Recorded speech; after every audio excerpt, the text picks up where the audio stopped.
যাকে দেখলে আমার মন এক অজানা আনন্দে ভরে ওঠে,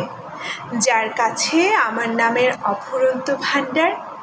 যে আমার সমস্ত খামখেয়ালিপনাকে বোঝে, এমনকি মাঝরাতে উঠে কবিতা লেখার পাগলামিটাও, যার হাসির দমক ছাড়া আমার দিন কাটতেই চায় না, যে আমার বাবার সমস্ত উপদেশ খুব মন দিয়ে শোনে, তারপর অন্য কান দিয়ে বের করে দেয়, যে বন্ধু বান্ধবের মজলিসে আমার রান্নার অহেতুক প্রশংসা করে, অথচ সে মনে প্রাণে জানে সে আমার চেয়েও ভালো রাঁধে।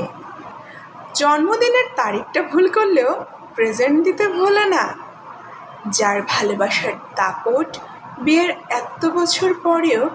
আমাকে সুন্দর রেখেছে, সে আর কেউ নয়, আমার ভালোবাসার মানুষ।